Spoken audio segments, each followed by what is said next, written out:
Welcome to Through a Glass Darkly Radio. You're here on United Public Radio, and the theme song was Mark of the Doomslayer by Karl Casey at White Bat Audio. Definitely check out his YouTube channel. It's amazing. All right, I think I have like 4 comments since I started.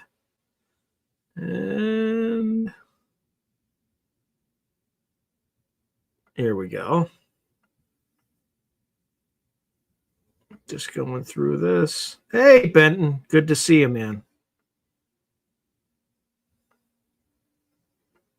Yeah, it's royalty-free music that I pay for. Unfortunately, I have to pay for it, but fair enough. How you doing, Seer? Okay. A few quick items. I think I bit off more than I could chew on this one. It's like twice as long as what I normally have. So I can't, I'm not going to be chit-chatty too much because I'm just going to barrel through this thing because it's pretty comprehensive. So just a few quick announcements. If you are subscribed to this channel, thank you.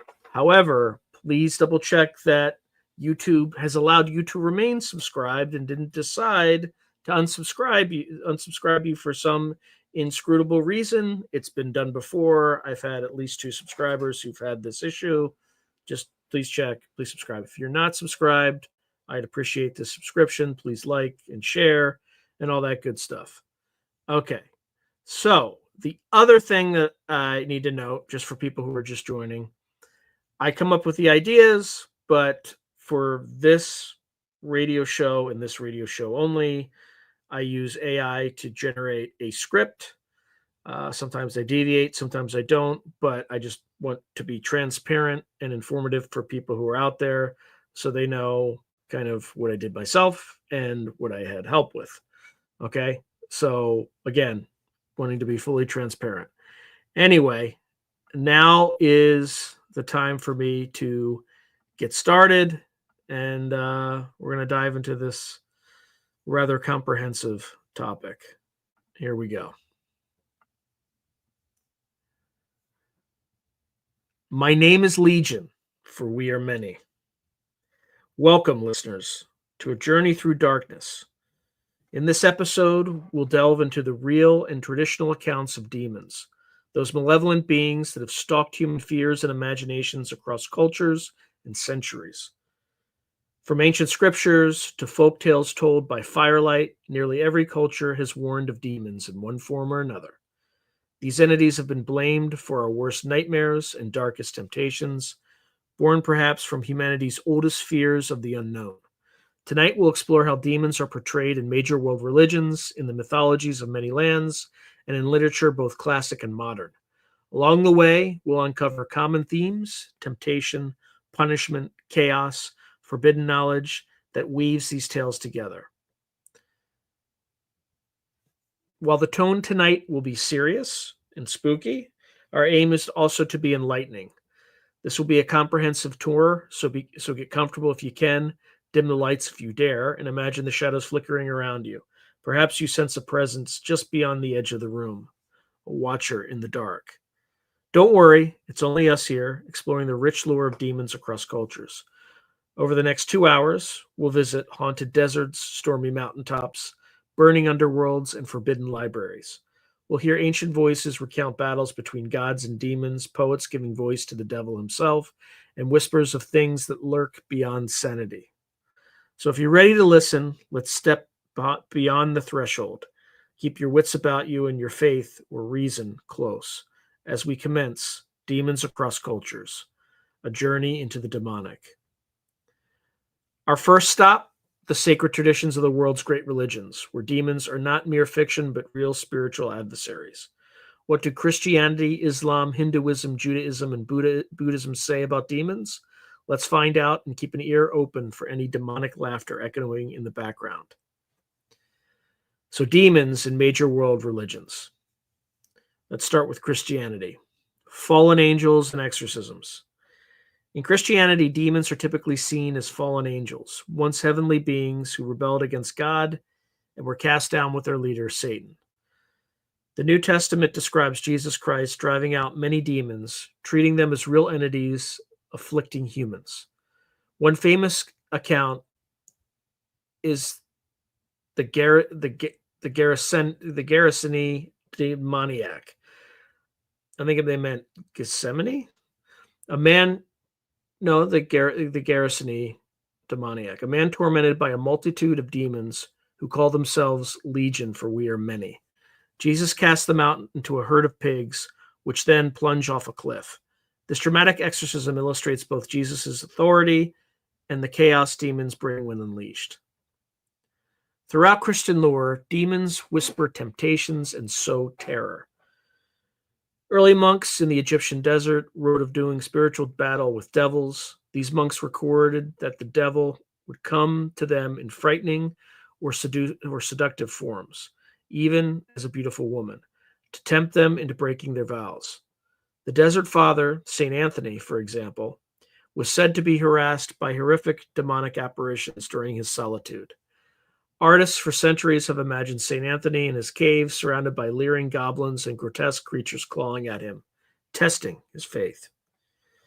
Christian demonology eventually catalogs hosts of demon names, many drawn from older pagan gods, turned devils. Medieval theologians wrote grimoires listing demons like Beelzebub, Asmodeus, and Belial, each with their wicked specialties. All were considered under the command of Satan, the archdemon. Satan himself is often depicted as the tempter, the serpent in Eden who led Adam and Eve astray, and later appearing to Jesus in the wilderness with promises of worldly power. In Christian thought, demons seek to corrupt and possess humans, drawing souls away from God. They are adversaries to be fought with prayer, exorcism, and steadfast faith. As one source puts it, as lesser spirits doing the devil's work, demons have the duty of causing humans to have sinful thoughts and luring them into evil action. Yet, Christianity also offers hope. Through Christ and righteous living, believers hold that demons can be resisted and expelled. Exorcism rituals developed over time, from the Catholic rite of exorcism with its Latin commands to unclean spirits, to evangelical deliverance ministries today. The vivid reality of demons in Christian tradition has inspired some truly bone-chilling narratives. Just think of modern stories like The Exorcist, rooted in the idea of demonic possession, which draws directly from these ancient beliefs. Just a footnote, The Exorcist is the only movie that I've ever watched or seen that still scares me to this day. That's it. Horror movies don't scare me. That is the only one that still scares the you-know-what out of me. All right, let's move on to Islam.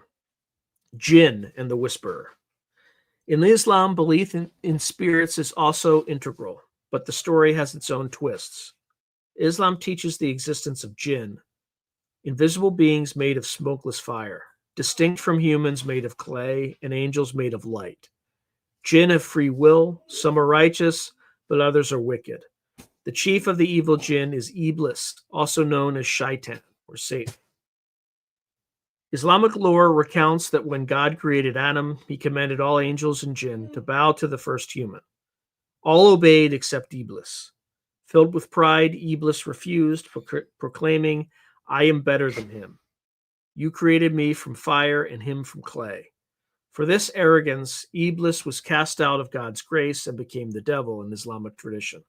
He and his legion of shaitan, devils, or what?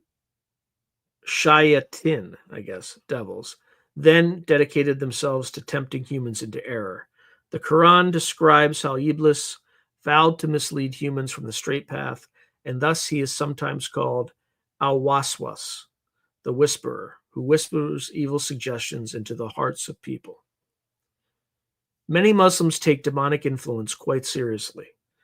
Misfortunes or persisting evil thoughts must be attributed to jinn interference. Protective verses from the Quran, like the Nas and Falak surahs, are recited to ward off these malignant whispers. There are also stories of possession by jinn, analogous to demonic possession in Christianity, and Islamic exorcisms, or Islamic exorcists, often learned imams, using recitation of the Quran to expel them. Interestingly, not all jinn are demons in a moral sense. Some jinn are even said to have converted to Islam in Muhammad's time, becoming Muslim jinn. But generally, the shaitan is the archetypal evil jinn. In Islamic cosmology, the world is shared between humans and jinn, and the bad jinn thrive on impurity and chaos. Folktales across the Middle East feature cunning ifrits and ghouls, types of jinn who haunt ruins or graveyards and prey on humans. And much like Christian lands had grimoires, Muslim tradition has cautionary tales of sorcerers who strike bargains with jinn for magical powers, inevitably to their doom. At the core, Islam's demons teach the lesson of humility before God versus the sin of pride. The fall of Iblis is a dire warning. Arrogance and disobedience can make angels into devils. Yet those devils have no ultimate power over a faithful heart. They can tempt and whisper, but cannot force, which leaves the responsibility on each person to choose good over evil. Moving on to Hinduism. Asuras, Rakshasas, and demon slayers. Turning to Hinduism, we find an incredibly rich demonology interwoven with the fabric of myth and religion. In Hindu texts, the forces of good, the devas or gods, often battle with the forces of chaos and evil, the asuras, often translated as demons. These tales are vibrant and epic, full of multi-headed monsters, shape-shifting sorcerers, and fierce goddesses with weapons in every hand. One famous legend is the battle of goddess Durga against Mahishashura, the buffalo demon. Mahishashura was an Ashura king who, through a boon from the creator Brahma, could not be killed by any man or god. Empowered by this near invincibility, Mahishashura and his demon army conquered heaven and earth, throwing the cosmos into turmoil. In desperation, the gods combined their divine energies to manifest a savior, the warrior goddess Durga, radiant and terrifying, 10-armed and mounted on a lion. Durga engaged Mahishashura in a mighty conflict lasting 9 nights. The demon arrogantly scoffed that a mere woman could challenge him. But Durga was the incarnation of Shakti, cosmic power. Mahishashura charged as a ferocious buffalo, then shifted forms. One moment a lion, then an elephant, then a giant man as he fought. Unperturbed, Durga met each form with divine skill. Finally, she leapt onto the buffalo demon's back and drove her trident through his heart, then beheaded him with a swift stroke of her sword. The demon's death thunderingly restored balance to the universe. Even today, the triumph of good over evil is celebrated annually in India during Navaratri, with the 10th day, Dussehra, marking Durga's victory over Mahishashura. Hindu scriptures and folklore abound with other demon tales. Rama, an avatar of Vishnu, slays the 10-headed demon king Ravana, who abducted his wife Sita. Krishna vanquishes numerous demons, from the child-killing ogress Putana to the serpent Kalia. The Mahabharata speaks of Rakshasas, man-eating night demons, such as Bakasura, who was defeated by the strong Pandava hero Bhima in a fierce wrestling match. Bhima famously broke the demon's back over his knee. There are serpent demons called Nagas, fire demons like Ahi, the demon of drought, and cunning demonic kings like Kamsa. Each represents a force of a dharma, unrighteousness, eventually overcome by divine intervention or heroic virtue. Interestingly, Hindu demons are not absolutely evil in the Western sense. Often, Asuras are portrayed as flawed, power-hungry beings who could perform great penances and earn boons from the gods, only to misuse them. Sometimes they even have redeeming qualities. Mahishashura, for instance, in some retellings, was a devout worshiper, just of the wrong boon. The cosmic dynamic in Hindu thought is a balance. Too much unchecked power leads to tyranny, so periodically the divine must step in to recalibrate. Demons are cosmic anti-heroes in a sense. They challenge the gods, and through their defeat, reinforce the moral order, or dharma. To the devout Hindu, these stories also carry a metaphorical layer. The demons symbolize the vices and ego within oneself, and the gods symbolize virtue. The war between gods and demons is not just out there in mythic space, but within every human heart. By invoking the goddess or god, like chanting Durga's name or reading scripture, believers seek to conquer the inner demons of anger, greed, and lust. But as the colorful stories remind us, those demons don't go down without an epic fight. All right, now moving to Judaism, malevolent spirits and folklore. In Jewish tradition, explicit talk of demons is less central than in Christianity or Hinduism, but they certainly exist in folklore and some religious texts. Early Judaism, as reflected in the Hebrew Bible, rarely names demonic entities, but later writings and folk beliefs fill in a shadow world of spirits called shadim or mazakim, harmers. Many of these ideas developed during the Jewish exile in Babylon and later, picking up influences from Mesopotamian and Persian demonology. One well-known figure is Lilith. In Jewish folklore, Lilith is a female demon, often described as Adam's first wife, who rebelled against him and God. Expelled from Eden, she became a night demoness, dangerous especially to infants and women in childbirth. In fact, Lilith's origins trace back to Mesopotamian Lilitu demons, female night spirits. She was envisioned with long hair, wings, and bird-like feet, lurking in desolate places. Even into the Middle Ages, Jewish mothers hung amulets on cribs inscribed, quote, "Protect this child from Lilith," end quote, reflecting a living fear of this mythic baby snatcher. Another prominent demon in Jewish legend is Asmodee, better known by the Greek form of his name, Asmodeus. Asmodeus is called the king of the demons. In the book of Tobit, part of the biblical Apocrypha, Asmodeus murders 7 consecutive bridegrooms of a woman named Sarah out of lustful jealousy, until the hero Tobias, guided by the angel Raphael, manages to drive the demon away with a smoking fish heart. There's a bit of ancient exorcistic medicine. Asmodeus also appears in the Talmud, notably in legends about King Solomon. One tale relates that Solomon summoned and captured Asmodeus, forcing this demon king to labor in building the Temple of Jerusalem. The wise king bound Asmodeus in chains and set him to work molding clay and hauling water for the holy temple, a startling image of a demon put to holy use. Of course, Asmodeus eventually plots revenge, according to folklore, momentarily tricking Solomon and flinging him far away. But that's a tale for another time. Beyond named figures, Jewish folk belief peopled the night with numerous spirits. Debooks,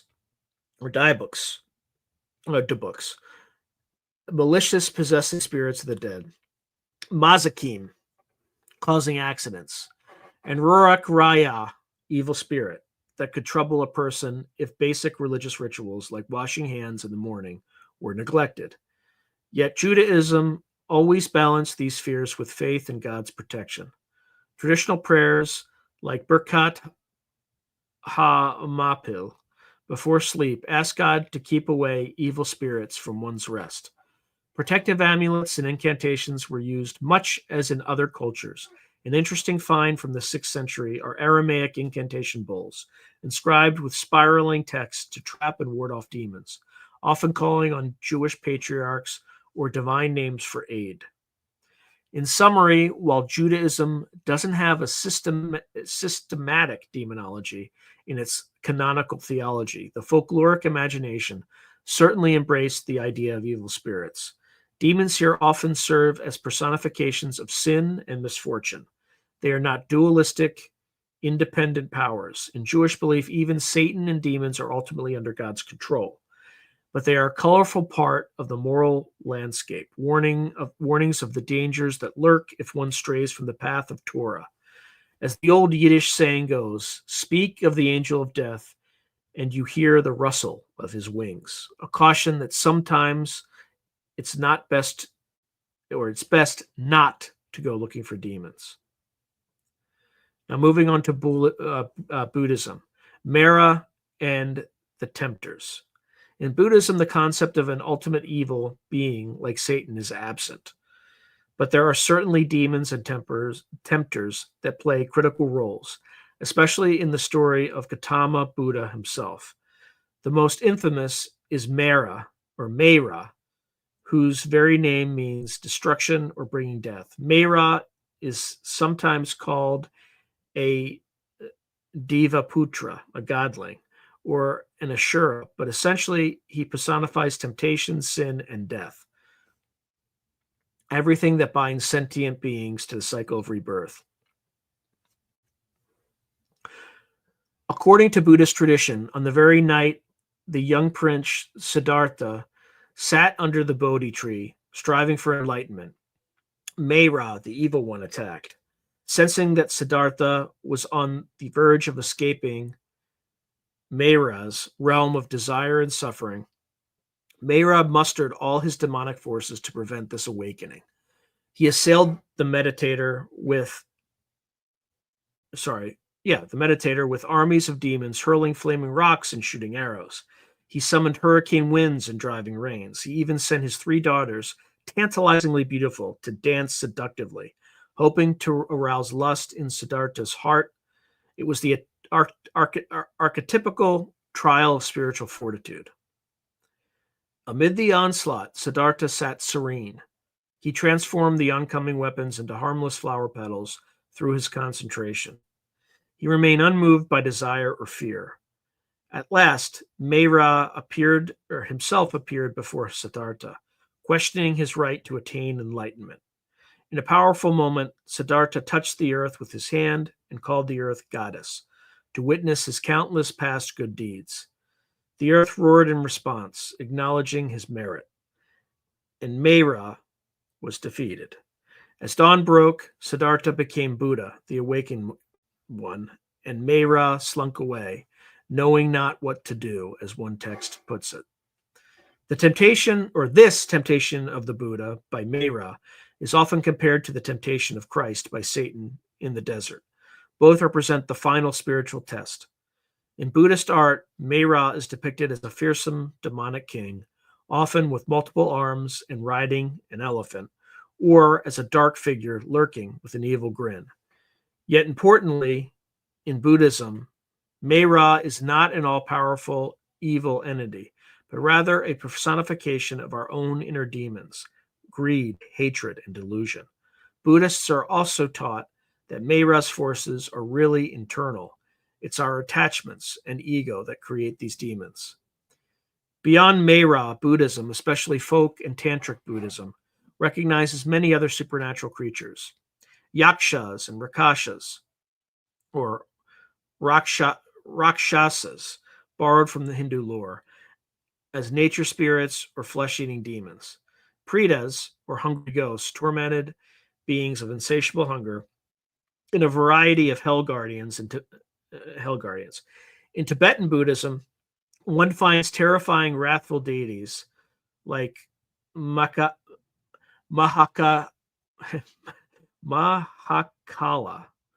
and Yamantaka. They appear demonic with fangs and skull garlands, but paradoxically they are enlightened beings using the fierce appearance to subdue other demons and protect the Dharma. Also, in East Asian Buddhism, the afterlife features demonic wardens under King Yama, who punish the wicked in hell realms. Chinese folk Buddhism talks of fearsome judges and executioners in the 10 courts of hell, such as Oxhead and Horseface, 2 infernal guardians with, yes, the head of an ox and the face of a horse, who drag sinful souls to judgment. All these can be considered demons in the sense of frightening spirit beings, though they ultimately serve the moral order of punishing evil deeds. To sum it up, Buddhism treats demons as psychological and moral obstacles. The greatest victory is not vanquishing an external devil, but conquering the demons within, our cravings, our anger, our ignorance. The Buddha's serene smile and paintings, even as hordes of Mayra's demons swirl around, is the ultimate symbol of fearlessness and compassion in the face of evil. It's an inspiring image. Even the mightiest demon in the universe fell powerless before the calm of an enlightened mind. We have now walked through the halls of religion, where demons serve as tempters, testers, and cosmic enemies.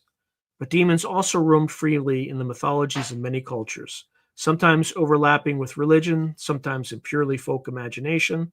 In our next segment, we venture into the mythic past, from ancient Greece and Rome to Norse lands, from the cradle of Mesopotamia to the far reaches of Asia and Africa to meet the monsters and boogeymen of old. Demons in mythology and folklore around the world. Classical antiquity. We're going to talk about Greece and Rome, ancient Greece and Rome. The ancient Greeks didn't have demons in the later Christian sense, but they did have daemones, a word that originally meant divine or semi-divine spirits, which could be either good or bad. Over time, especially in later folklore, some of these took on a more sinister character, closer to what we'd call demons. Greek mythology is teeming with monstrous figures that served as personifications of human fears. One chilling example is Lamia. According to myth, Lamia was once a beautiful queen of Libya and a lover of Zeus. When Zeus's jealous wife Hera caused Lamia's children to die, the grief drove Lamia mad. She became a child-eating monster, lurking in the night to devour other women's infants out of envy and rage. Later storytellers described Lamia as a serpentine being, woman above the waist, serpent below, with a horrible face that could bewitch or terrify. Greek mothers would warn misbehaving children, "Be good, or Lamia will snatch you after dark." In fact, Lamia's name became synonymous with a type of night demon or boogeyman or boogie woman. She was said to steal children from their cribs and drink their blood. Some legends even gave her the curse of never being able to close her eyes, condemning her to eternal wakefulness and sorrow. Zeus, pitying her, supposedly allowed Lamia to remove her eyes to get some rest. A gruesome image indeed.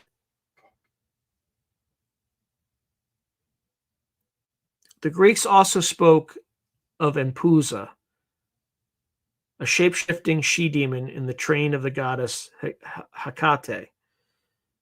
Empusa would appear at night as a beautiful maiden to seduce young men, only to reveal her true form. An iron-toothed demon with one brass leg and one donkey leg, and then devour her victims.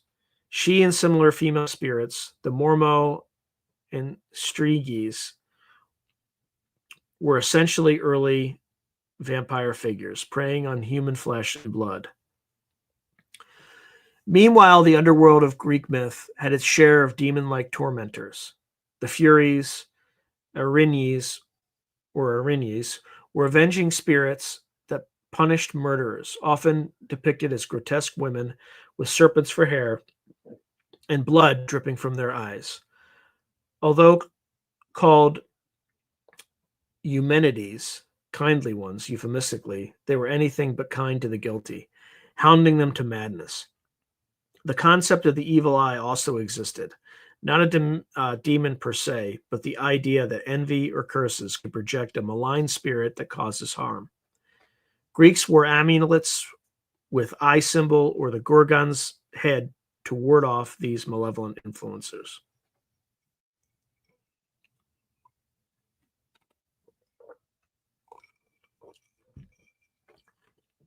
For the Romans, many Greek ideas carried over, often just Latinized names. The Latin word daemon was used for spirit, neutral. But in folklore, larvae or lemures referred to unquiet dead souls that became malignant ghosts, basically demons that haunted the living. Every May, the Romans held the Lemuria festival, where heads of households would toss black beans around at midnight and recite incantations to banish the evil spirits of the dead. With these beans I redeem me and mine, hoping the lurking specters would gather the beans and depart. The paterfamilias would also clang bronze pots, shouting for the Lemures to leave. It was a ritual of public exorcism of ghosts. Also, interestingly, later Roman and Greco-Egyptian magical tradition gave us the idea of the incubus and succubus, demons that sexually prey on sleepers. The incubus, a male demon, and succubus, a female demon concept, likely emerged as an explanation for nightmares and nocturnal emissions. An ancient Roman might blame a faun or Pan, who's a goat-footed satyr, often linked to the Green Man, for such nighttime assaults. Notice how the iconography of a horned, goat-like demon molesting people took shape, an image that centuries later would attach to the Christian devil. So in classical myth, while there isn't a single devil figure at war with the gods, the Greek god had the Titans as adversaries, but those were more elder gods than demons. There were countless lesser demons and spooks that made life interesting and scary for everyday people. From the Striga, witch demon who sucks blood, to the Gelio, another child-killing spirit mentioned in later Greek folklore, these beings were blamed for disease, bad luck, or mysterious tragedies. And they set the stage in Western tradition and imagination for what demons are supposed to look and act like: mischievous, animal-featured, lustful, and cruel. Now moving on to Norse and Germanic folklore, nightmares and trolls. In the cold, rugged world of Norse and Germanic mythology, the line between gods, giants, and monsters was blurry. The Norse did not have a developed concept of devils, as in Christianity, but they feared plenty of malevolent creatures.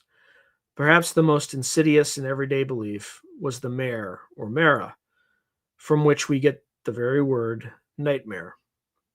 Picture this. It's night in a Viking Age village. A sleeper feels a crushing weight on their chest. They jolt awake, paralyzed, sensing a presence sitting on them in the dark, a horrid mare demon, bringing them night terrors.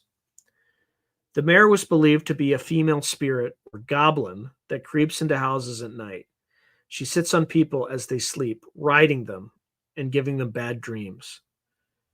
One description from later folklore says a mare will tangle your hair as you sleep. Ever heard of witches' knots or elf locks in hair? And ride your horse into a lather by morning. The word nightmare literally comes from this demon, a night mara. As one source describes, a nightmare was a very specific type of frightening nocturnal visitor, a spirit or demon that would sit on a person's chest and suffocate them. This belief in chest-sitting demons causing sleep paralysis was not unique to Norse lands.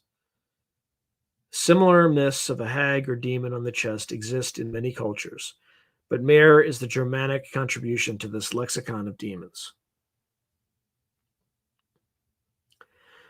The Norse also told of trolls and giants, Jotun, which, while not called demons, filled a similar niche of chaotic, often evil beings opposing the gods or harming humans. Fire giants led by Surt awaited the day of Ragnarok to burn the world. The monstrous wolf Fenrir and the world serpent Jormungandr were harbingers of destruction. You could call them demonic forces in the apocalypse to come. In everyday life, Scandinavian folklore warned of Noken, water demons that lured people to drown in lakes, and Malingen, restless ghosts of unbaptized children that would jump on a traveler's back and demand to be carried to consecrated ground, growing heavier and heavier until the person was crushed. The Norse mare wasn't the only such spirit. Old Anglo-Saxon charms speak of elfsiden, elf sickness, caused by malevolent elf shooting invisible arrows. These elves in the oldest layer weren't the regal Tolkien kind, but often unseen demon-like beings causing illness. The Anglo-Saxons and Norse tried to cure elf-shot by reciting spells and using herbs. Over time, Christian influence would label many of these pagan spirits as devils and attribute sickness to literal demons or witches consorting with them.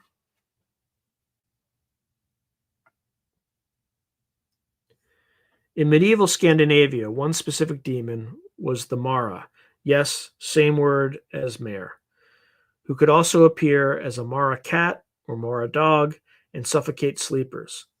And the Old Norse word troll originally just meant a malignant entity or demon, not just the big dumb giants under bridges we think of today.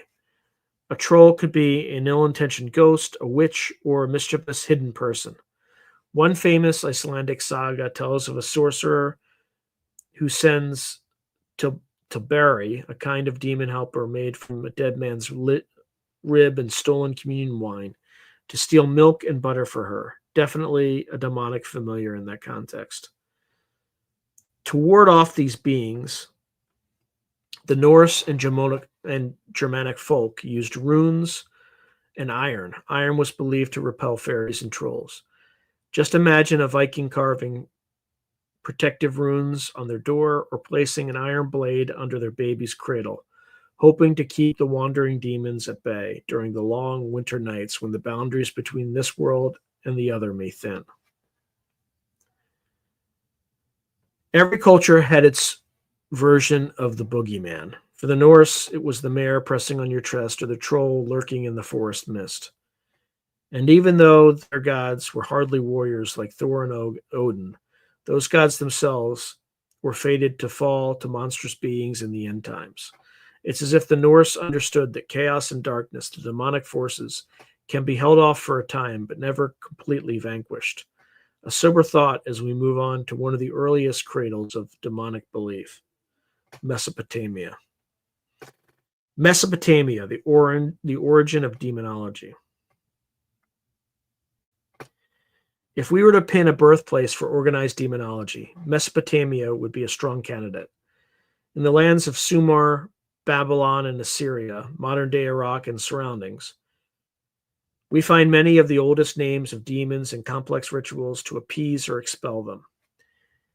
These ancient cultures left behind demon statues, amulets, and tablets of incantations that reveal a vivid picture of how they viewed evil spirits. One of the most famous Mesopotamian demons is Pazuzu, whom you might recognize as the statue featured in the Exorcist film. Pazuzu was the Assyro-Babylonian demon king of the winds, often depicted with a fearsome mismatch of features: a lion or dog-like face, horns, eagle wings, a scorpion's tail, and talons for feet. A truly monstrous appearance. Intriguingly, Pazuzu was considered both harmful and helpful. As a demon of the hot desert wind, he could bring famine and locusts, but people also invoked Pazuzu to ward off other demons, especially the deadly Lamashtu. Lamashtu was a female demon or demon goddess who menaced pregnant women and infants, causing miscarriages or infant mortality, essentially a Lilith-type figure in Babylonian lore. Pregnant women would wear Pazuzu amulets around their neck, believing that Pazuzu's image would scare away Lamashtu and protect their child. It's a fascinating dynamic, using one demon against another, a kind of fight fire with fire approach. One amulet even shows Pazuzu's dog-like face on one side and Lamashtu being vanquished on the other. Mesopotamian texts list many classes of demons: the Atuku, the Shedu, some good, some evil spirits; the Rabasu, lurkers that attack people from dark corners; and the Galu, underworld demons that drag victims to hell. There were the 7 evil demons, described in incantations as stormy wind demons born in the mountains of sunset who have no mercy, hear no prayers. The Mesopotamians truly feared demons as causes of disease and misfortune. One old Sumerian incantation implores, "O demon, get out of the body of this man. Go back to the desert, to the steppe. Leave the house you have possessed." It's essentially an exorcism formula from 4,000 years ago. Another notorious figure is Lilitu, the forerunner of the Jewish Lilith we discussed. In Babylonian demonology, Lilitu and Ardat Lili were types of female night demons that preyed especially on pregnant women and babies. Small clay plaques from Babylon depict a winged, taloned goddess-like figure, which some think is Lilitu, flanked by owls, fitting since owls screech in the night was linked to these demons. The Babylonians and Assyrians have professional exorcists called Esipu and Mashmashu, who would perform elaborate rituals to banish demons. They might burn ingredients with strong smells, sulfur, snakeskins to smoke out the demon, or recite long series of divine names to call higher powers aid. Often they would appeal to Ea Enki, a god of wisdom, or Marduk, to chase away the evil spirit. To give a sense of a Mesopotamian demon incantation, here's a translated expert from an Assyrian exorcism delivered in a rhythmic chant. Demon who smothers the helpless, demon who prowls the rooftop, be gone. Spirit of ruin, work of the wicked sorcerer, be gone. Whether you are ghost of the dead, or evil god, or evil demon, or evil devil, be gone. By heaven and earth, I adjure you, leave this body and never return. The fact that sounds quite at home in a movie about exorcism shows how deep the continuity of demonology runs from ancient Mesopotamia to modern times. The imagery of a demon perching on rooftops or pressing on a victim's chest at night, we've heard that in many forms. Now, the mayor, for instance, truly the Mesopotamians seeded much of the demonological concepts that spread through the Near East into Jewish and Christian traditions.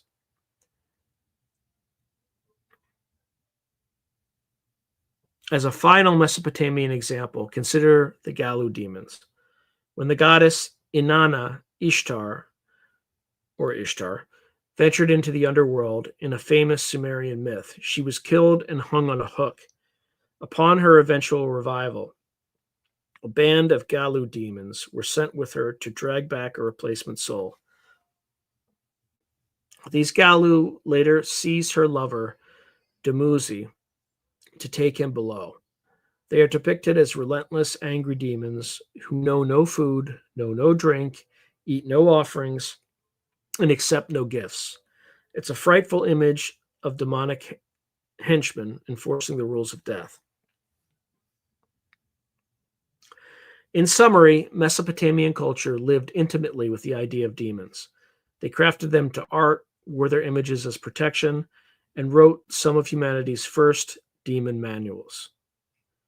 If the priests of Babylon could visit a modern horror film, they might nod in recognition at the rites and the concept of fighting an unseen, invasive evil. And they might tell us we're casting out devils long before it was cool. Moving on to Japan, Oni and yokai of the night. Now let's travel to the east, to Japan, a land where folklore is alive with a parade of spirits known as yokai. Among these, the archetypal Japanese demon is the Oni. If you've seen images of Japanese festivals or know theater masks, you've likely seen an Oni, a giant horned ogre-like creature with wild hair, sharp claws and tusks, often red or blue in color, wielding a spiked iron club, the notorious Kanabo. Oni are the personification of bad fortune and disaster. When things go wrong on a grand scale, people might say, an Oni did it. In Japanese myth and art, Oni are depicted as fearsome, brutish demons that love to cause mayhem. Earthquakes, plagues, and wars were sometimes attributed to rampaging Oni. They are generally malevolent, though there are a few stories of reformed Oni who convert to Buddhism and even guard temples. Japanese Buddhism holds that even demons can seek salvation. Oni are said to originate from the souls of extraordinarily wicked humans or from transformed evil kami, or spirits. They often dwell in remote mountains, caves, or the underworld, coming down to terrorize human settlements. One classic legend is that of Shuten Doji, an Oni king who lived in a lair on Mount Oi. He and his band of Oni would kidnap maidens from the capital in Kyoto and devour them. The hero, Minamoto Raiko, and his warriors, with aid from the gods, infiltrated Shuten Doji's lair disguised as priests. They piled the drunken demon king with enchanted sake. When Shuten Dojo or Joji, passed out, they cut off his enormous head, which then sprung back to life, biting Raiko's helmet in a final act of rage before dying. To this day, the tale of Shuten Doji is one of Japan's most famous demon-slaying epics. Japanese folklore also gives us many yokai that, while not demons in a strict theological sense, act very much like them, tricking, scaring, or punishing humans. For example, the Yuki-onna, Snow Woman, is a beautiful ghostly figure who appears in blizzards to lead travelers astray to icy deaths. The Kappa, a reptilian river imp, lurks in ponds to drown the unwary, unless appeased with cucumbers. The Napara Bo is a faceless ghost that scares people by appearing first as a human, then wiping its face away to a blank. Japan has a wonderfully imaginative bestiary of such creatures. A notable category are Tsukumogami, household objects that come to life after 100 years, sometimes turning into mischievous spirits or demons. So an old umbrella could become a hopping one-eyed umbrella yokai, Kasa Obaki, or a broken lantern becomes a ghostly Chokin Obaki with a long tongue. While often playful in modern depiction, these could be eerie, a reminder that even everyday things can harbor spirits. Despite the variety, oni remain the iconic symbol of evil in Japanese culture. During Setsuban, the spring bean throwing festival, people put on oni masks and others chant Oni wa soto, fuku wa uchi. Devil's out, good fortune in. How'd I do, Benton? Was my Japanese accent atrocious? Anyway, while throwing roasted soybeans to drive away any bad spirits from the house, households literally practice a yearly mini exorcism in a fun way. In Japanese Buddhist cosmology, oni are also the torturers in hell, jigoku. After death, sinful souls might find themselves at the mercy of ferocious oni, who saw them, like Saul, in half, or boil them in cauldrons under the direction of King Enma or Yama. Walk through any Japanese hell scroll painting or visit the hell section of a Buddhist temple, and you'll see vivid depictions of these horned demons gleefully carrying out divine punishments. Yet, leave it to Japanese storytelling to humanize even demons. Modern anime and manga sometimes portray oni with a heart or cast them as outsiders misunderstood by society. The boundaries in Japan between demon, ghost, and god can be thin. Some oni are even enshrined as protective deities. One folk hero, Momotaro, befriended an oni in some versions after defeating them. This reflects Shinto's inclusive view of the spirit world. It's not strict good versus evil, but a spectrum of beings who can be negotiated with or transformed. Still, if you wander into a dark forest in Japan and hear a low growl and the snapping of a tree branch, you'd be forgotten for imagining an oni's glowing eyes upon you. Best to back away slowly and carry a few soybeans just in case. China, Yeogwa, and the demon bestiary. In Chinese folklore and mythology, there is an expansive array of monsters and demons, generally called Yaogwai or Magui. It's Magui. Much like Japan's yokai, in fact, the word is the same, characters pronounced differently. Chinese Yaogwai are supernatural creatures that often straddle the line between demon, animal spirit, and ghost. Some are evil, some just mischievous, or even benevolent. But the ones that capture the popular imagination are usually the demon king types, causing havoc in legends. Perhaps the most famous depictions of demons in Chinese literature come from the classic novel Journey to the West, the 16th century. In it, the monk Xuanzang travels to India to fetch scriptures protected by the Monkey King.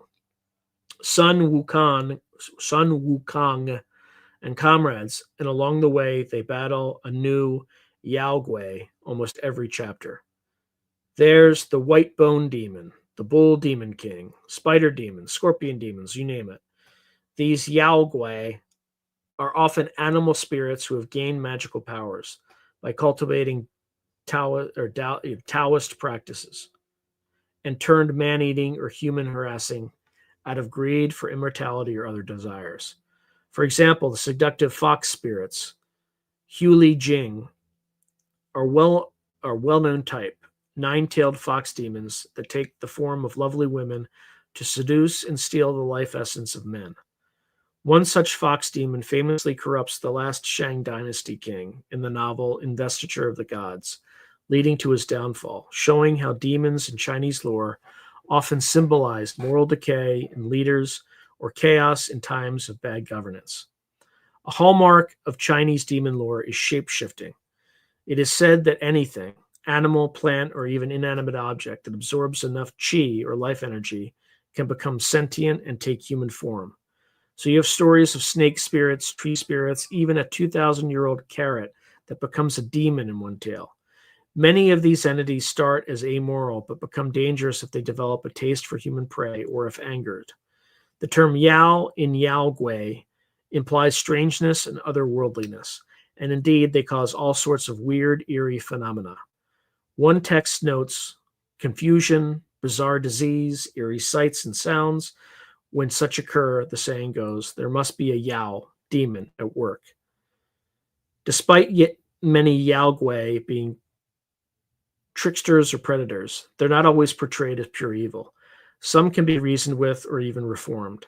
Chinese Buddhism and Taoism both have traditions of converting demons to the path of virtue.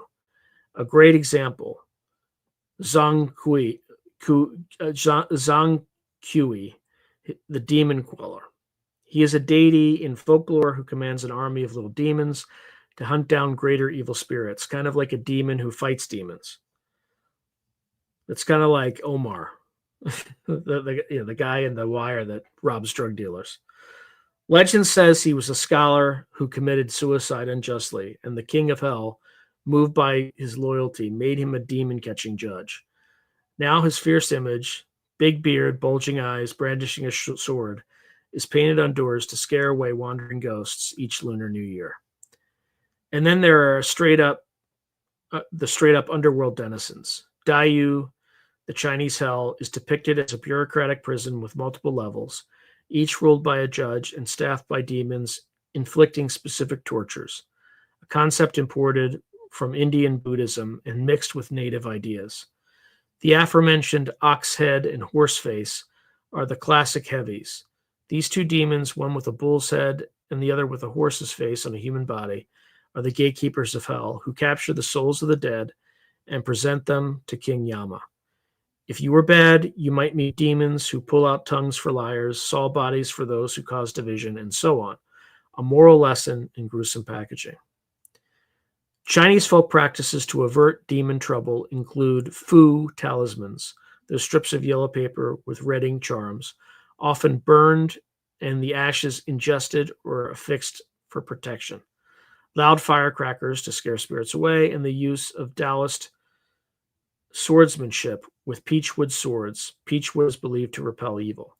During the Hungry Ghost Festival in the 7th lunar month, people make offerings to placate wandering ghosts and minor demons so they won't cause trouble. It's interesting to note a distinction. The word mo in Chinese specifically refers to demons in the religious moral sense, like Mara in Buddhism is called Mo Wang, demon king, whereas Yao refers to spirit monsters more broadly. So a devout Buddhist might speak of FOMO, Buddha demons, as inner or outer obstacles to enlightenment, whereas a villager might speak of some Yao causing their cow to get sick. Both are demons in translation, but context differs. To wrap up our chore of Chinese demonology, envision a modern or a moonlit Chinese village centuries ago. Paper lanterns flickering. In the dark beyond the houses lies the unknown. Maybe a fox demon slinking in the shadows, or a Huli Jing in the guise of a dazzling maiden at the crossroads, or a Jiangshi hopping vampire, stiffly bounding after a victim with outstretched arms, or stiffly bounding after a victim with outstretched arms. Every rustle in the bushes could be something supernatural. Small wonder people stuck together at night and consulted the local Taoist priest to perform rituals if a strange occurrence befell them. The baleful influence of Yang Guai was a common explanation for the inexplicable.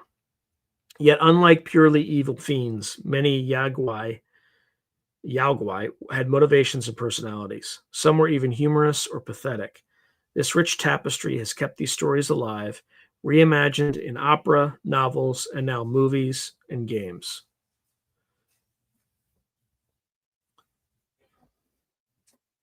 African traditions, tricksters, and the two-faced demon. Our final mythological stop is the vast and diverse continent of Africa, where thousands of cultures each have their own spirit lore. It's hard to generalize across Africa, but one common thread is the presence of spirits and sorcery in everyday belief. In many African traditions, the line between a spirit and a demon can be blurry. Often depends on context or intent. There are ancestral spirits, nature spirits, and yes, malignant witch spirits and devouring monsters that we can class as demons. For example, in the folklore of the Ashanti people of West Africa, there is the Asan Bosam, or Sasa Bansam, a vampiric forest monster said to hang from trees with iron hooks for feet. It snatches unwary hunters. In East Africa, Tanzania, and Zanzibar, there's the infamous Popobawa, a shape-shifting bat-like demon who is said to attack people at night, assaulting them and instilling terror. Interestingly, Popobawa panics have been recorded even in recent decades, a modern urban legend demon that causes whole villages to stay up at night around fires keeping watch. The Popobawa is often associated with a sulfurous smell,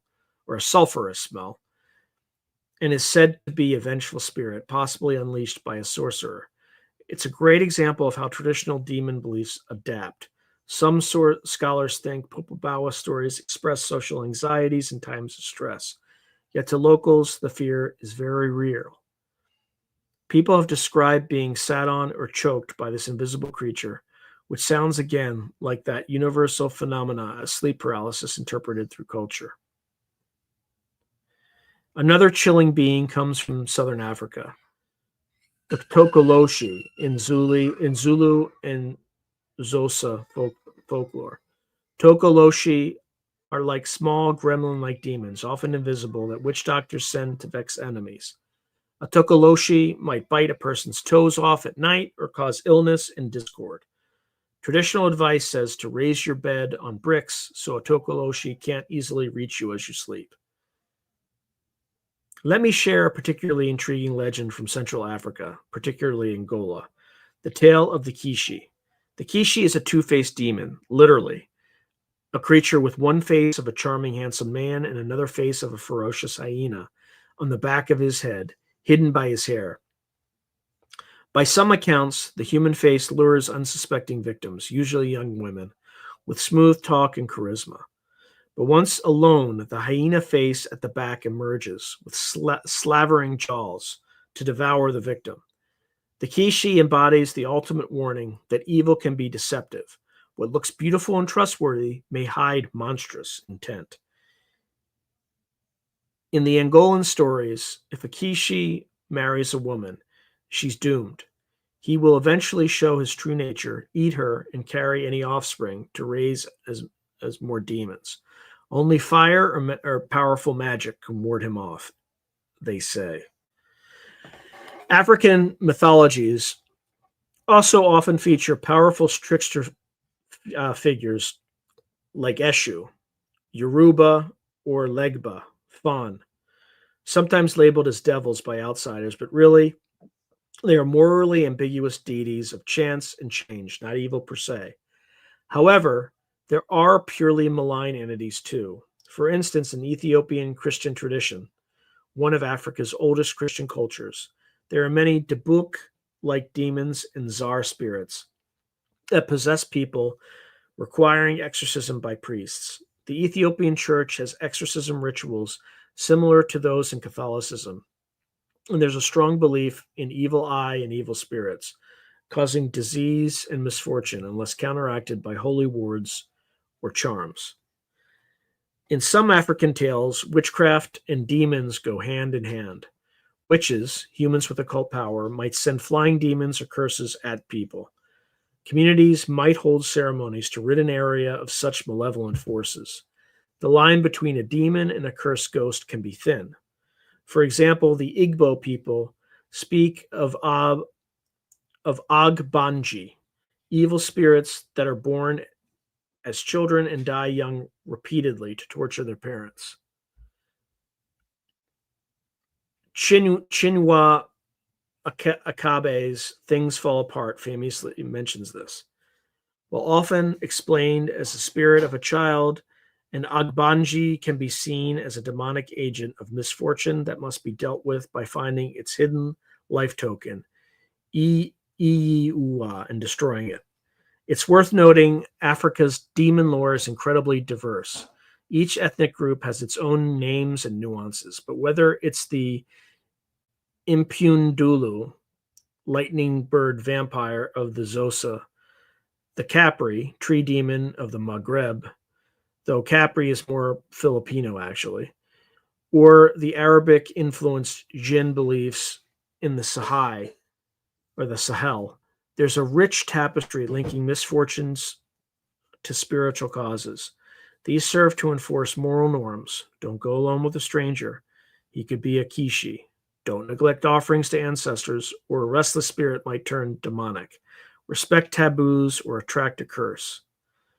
Perhaps one lesson from African folklore or demon folklore is the emphasis on community and tradition as protection. People often rely on community rituals, whether it's a village exorcism, dance, or a protective amulet from an elder.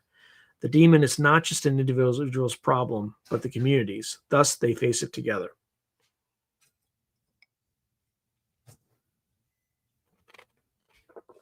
And so, in an African village, the approach of night might be met with drumming and song, both to honor the good spirits and to drive away the evil ones that thrive in silence and fear.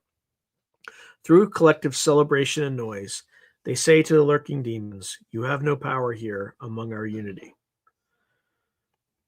We have journeyed far and wide, from the demons of scripture to the monsters of myth. It's astounding how many different forms demons can take.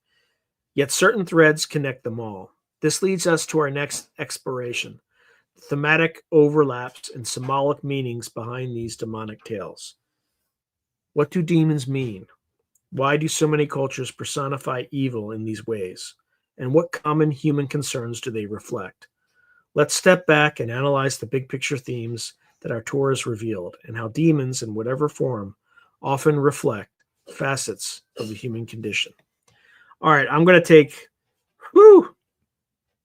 I have 31 pages here, and this is page 19. So I'm going to take a break. We're going to go to questions because we have a little bit less than an hour left, but I think I'm pacing pretty well. Hopefully I didn't lose anybody. I just have to find where the comments start, which might be pretty far back. Here we go. All right, everybody's saying hi to Gray Al.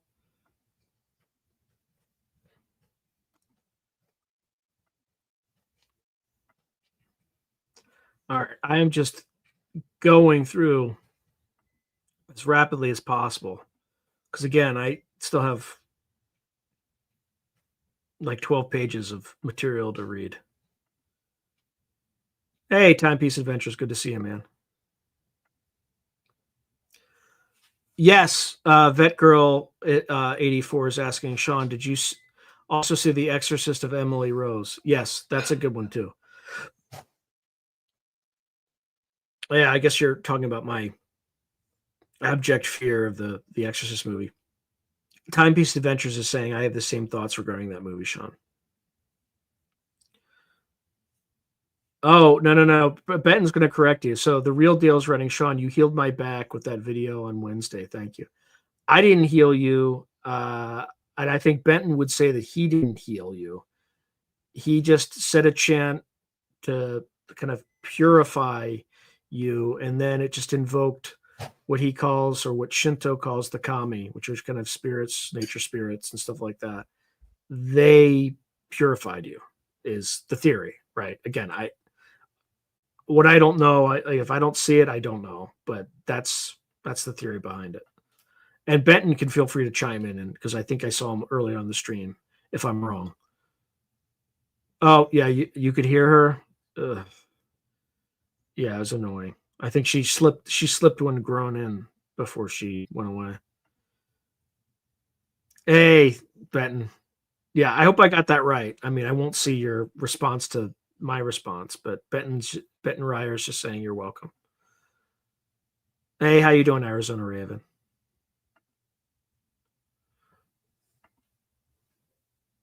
Mac, sorry I didn't get a chance to say. How you doing? Good to see you. Hey, Scott Mitchell. So he just writes, sorry a bit late. Really loving the channel. Scott in I guess Manchester. I don't know. MK UK. Hey, thanks for watching, Scott. I appreciate you. Okay, so Benton Ryer saying infinite knots work better. Yeah, I don't know what that is, but okay. Raven 4121 is saying I'm reading Final Events in the Secret Government Group on demonic UFOs and the afterlife. Any comments? Yeah, it's a good book. I would love to interview Nick Redfern, who is uh, the author of it, but he's kind of gone dark for some reason. I only see him doing interviews on the History Channel. Also, that's about the Collins Elite, which is the secretive government group that thinks UFOs are demonic in some sense. But yeah, it's a good book. It's a must read. I would agree. Okay. Hey, good to see you, Johnny Topside.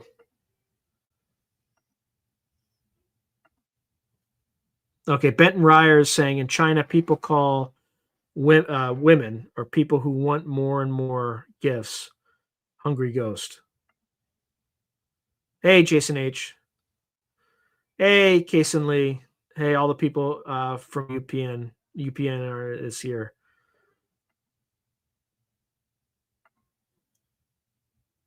Okay. Just going through. Again, if I don't say your stuff out loud, my apologies. I'm just trying to get through. Hey, Spiritual Ascension. Good to see you. Hey, Kason, how did my interview with Michelle Descagna's work go? What'd you think? I know you were on that one, and you can find that on the UPN channel as well.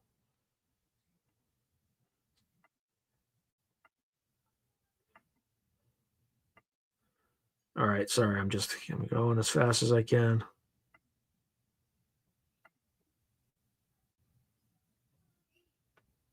Interesting. The boo-boos were made in Pazuzu's image, is what Spiritual Ascension said. Okay. All right, Kason Lee is saying, I'm so happy that you guys are here. Vet Girl, Z-Sun. Vet Girl 84 is saying, happy you're here too, Kason. And Kason Lee is also saying, and Jason and Benton. And yeah, Kason is here most weeks, Vet Girl. And he writes, Vet Girl, I'm often here. Kason Lee is saying, I know Oni from the 90s game. Oni. Vet Girl 84 is, I can't remember the place I knew only from video games, Digimon, animations, books, Supernatural, Sam and Dean. I can remember where I heard them before. The name of the book is now politically incorrect, but it was from a manual in the original Dungeons and Dragons called Oriental Adventures.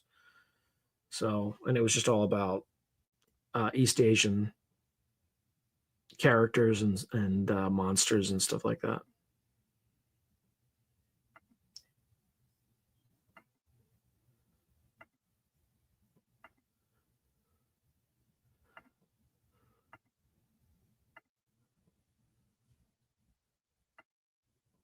And again, I'm just trying to get through this for people who are listening. Just bear with me. Thank you, everyone. I'm like overwhelmed by the comments, so I very much appreciate you all. Okay, so Jason H is like, think that the origin of symbolism in the bedhead scene is Godfather. Oh, that is the origin of the bed. Yeah, there's probably something to that. At 420.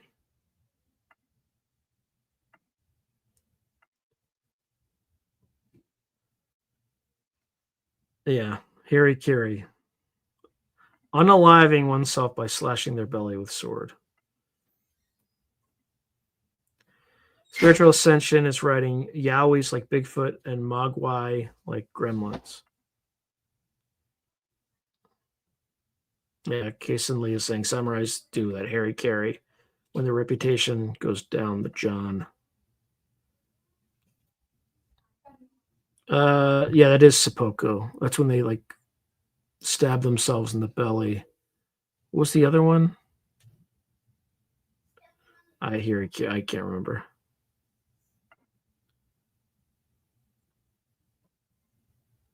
Okay, Fast Mama Gemma saying any demonic sounds you can make between paragraphs.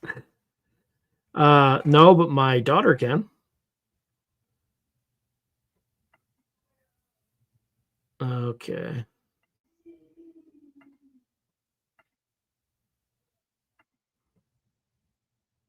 Hey, Malhal, thank you very much.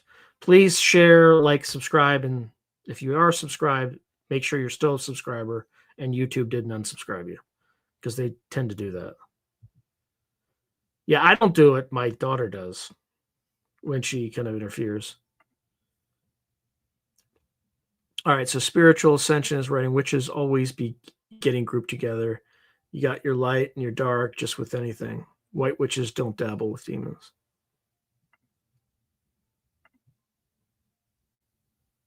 Oh, do you actually hear music in the background? I hope not. Hey, Pavlos, thank you. So he says you're crushing it. All right. Oh my God, Sean, you were really scratching my itches. Just love it so much. All right. I don't know what that means, but it sounds like it's good. So Vet Girl 84 saying, yeah, Sean and Michelle. Yeah, I was Michelle interviewed me on her show. Thank you, Kason. I appreciate that.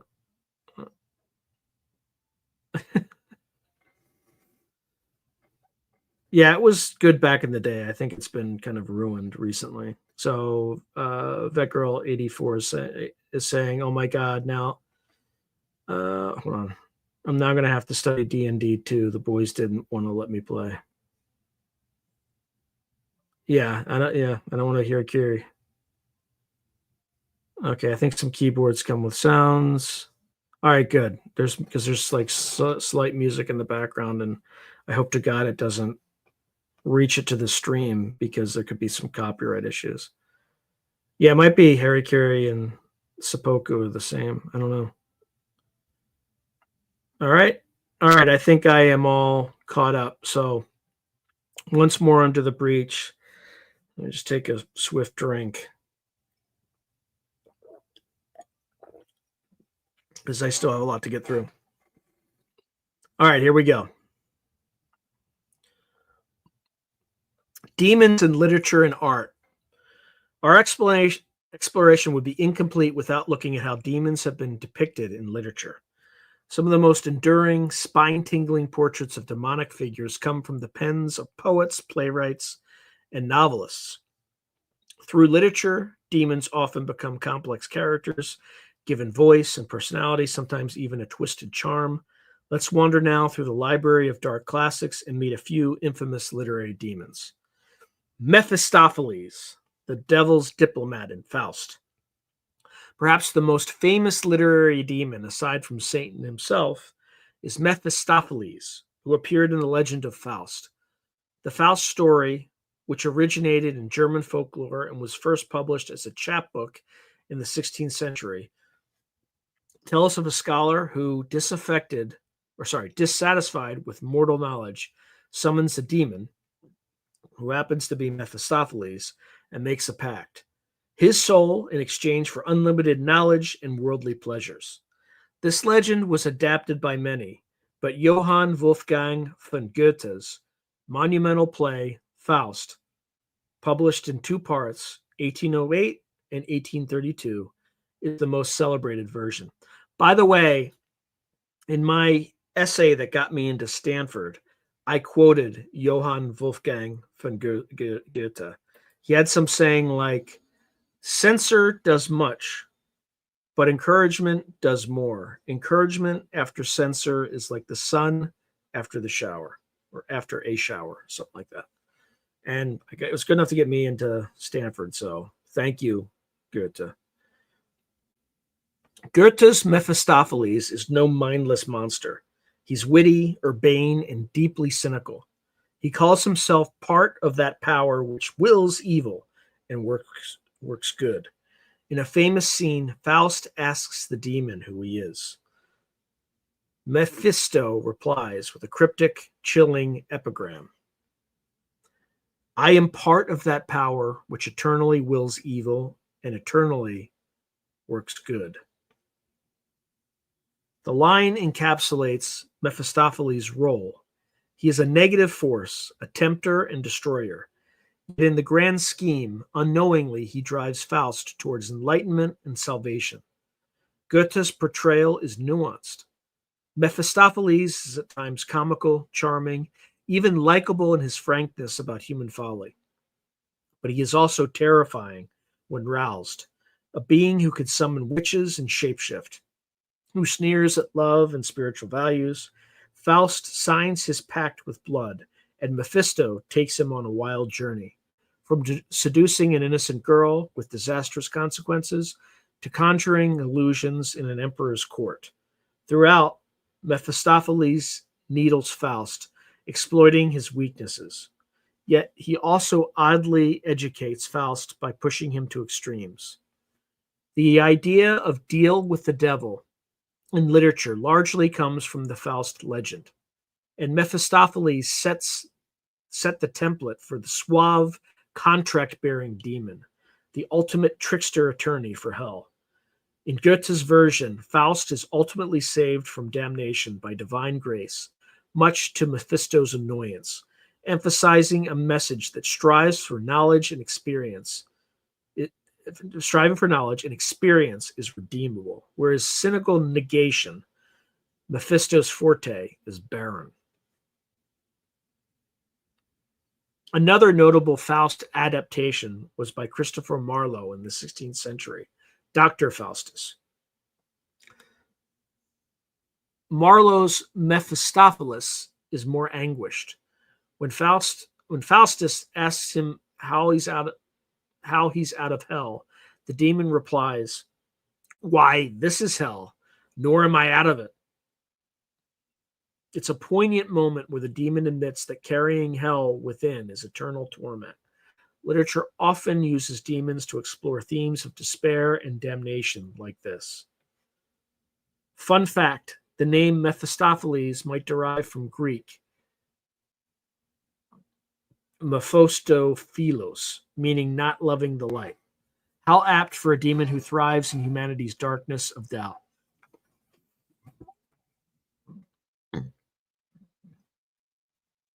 Mephistopheles has since appeared in countless works, from operas, in Gounod's Faust, he sings a devilish aria, to modern novels.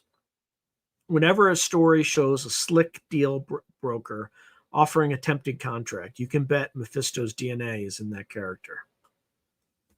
Then we move to Milton's Satan, the tragic antihero. Now from the subordinate demon to the Prince of Darkness himself, as imagined by John Milton. In Paradise Lost, 1667, Milton crafts an epic poem about Satan's rebellion against God and the subsequent fall of Adam and Eve. Milton's Satan is one of the most iconic figures in all of literature, so much so that the poet William Blake famously quipped that Milton was of the devil's party without knowing it, because Satan in Paradise Lost steals the show. Milton portrays Satan as a proud, charismatic, fallen angel. The once bright Lucifer, now turned into a spiteful but strangely admirable leader in hell. After being cast out of heaven, Satan delivers rousing speeches to his fellow fallen angels, declaring that better to reign in hell than serve in heaven. That line has echoed through centuries as the ultimate statement of defiance. Milton gives Satan's motivations we can almost sympathize with. Resentment at tyranny, he frames God as a tyrant in his own mind, and the indomitable will to never submit. The mind is its own place, and in itself can make a heaven of hell, a hell of heaven, here at least. We shall be free, the Almighty hath not built. Here for his envy will not drive us hence. Here we may reign secure, better to reign in hell than serve in heaven. So that's straight from Paradise Lost. Those words come from Book 1 of Paradise Lost. You can almost hear the infernal audience of devils roaring in approval as Satan, crowned on a burning throne, rallies them with such declarations.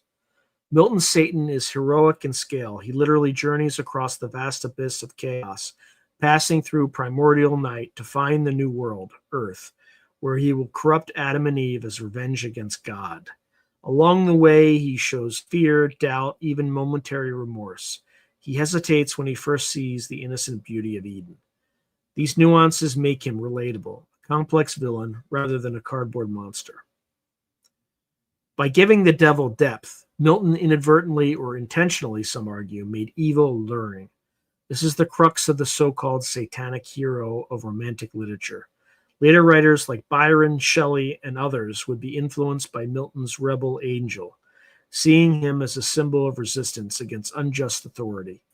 In Paradise Lost, Satan famously says it is better to rule in hell, a sentiment that has been quoted in everything from heavy metal songs to political speeches as a slogan of fierce independence. But Milton also shows the degradation of Satan. As the poem progresses, Satan's bravado gives way to bitterness. In hell, he appears in grand form, but by the time he creeps into Eden, he sneaks in as a serpent, using lies and flattery to achieve his ends.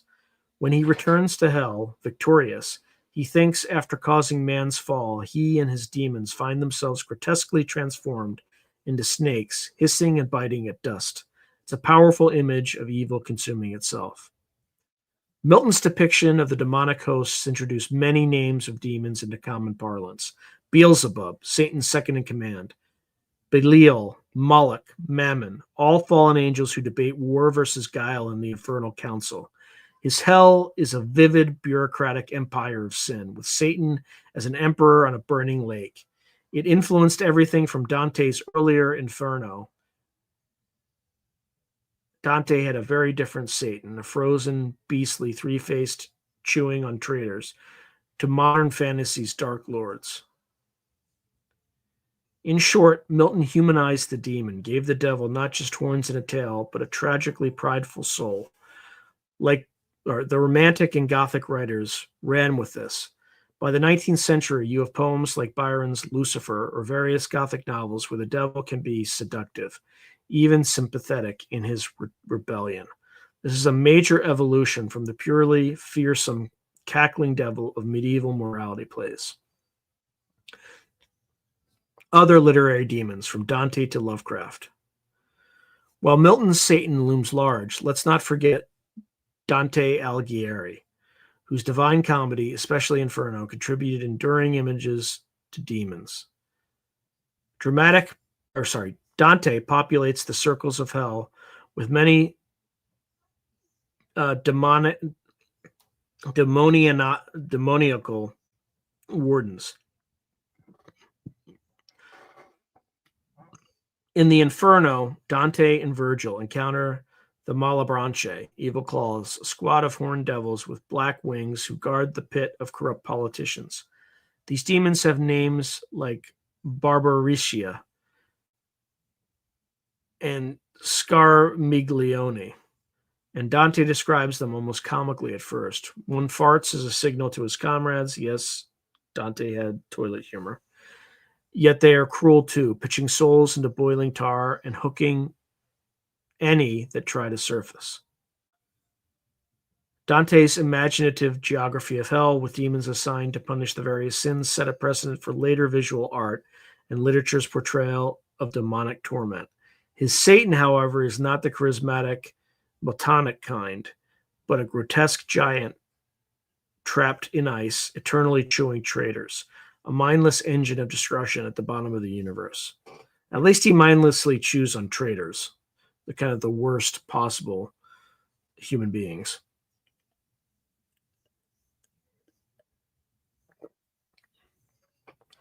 Fast forward to the modern era, and you have one of my favorite authors, H.P. Lovecraft, born in 1890 and dying in 1937, who created a whole pantheon of cosmic demons in his weird fiction. Though not demons in a religious sense, Lovecraft's great old ones and outer gods fulfill a similar role of embodying ultimate evil or chaos. Creatures like Cthulhu, Yog-Sothoth, or Azathoth are gigantic, alien, indifferent beings worshipped by degenerate cults. They are often described with words like daemon or eldritch. And Lovecraft famously suggested that merely perceiving these entities would shatter the human mind. For example, the sight of Cthulhu, a colossus with a pulpy, tentacled head, drives characters to madness. These entities tap into the fear of the cosmic unknown, demons writ large as incomprehensible god monsters from beyond space and time. All right, here's a brief Lovecraft quote. These are horrors beyond life's edge that we do not suspect. And once in a while, man's evil prying calls them just within our range.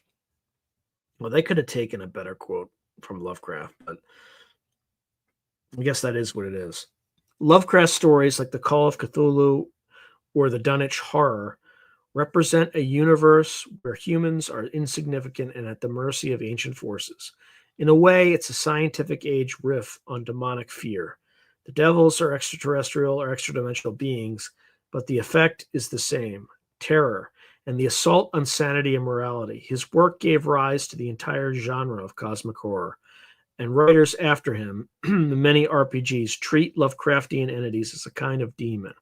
For instance, you might find the Necronomicon in a story, a fictional grimoire from Lovecraft's lore, filled with spells and summoning rites for these dark gods akin to a demonic spellbook. Modern literature has continued exploring demons in fresh ways. Think of C.S. Lewis's The Screwtape Letters. Excellent book. I highly recommend it for everybody who's interested in this material. It's a satirical take where a senior demon, Screwtape, writes advice letters to his nephew, Wormwood, on how to tempt a human soul. It's both humorous and insightful about human nature's foibles.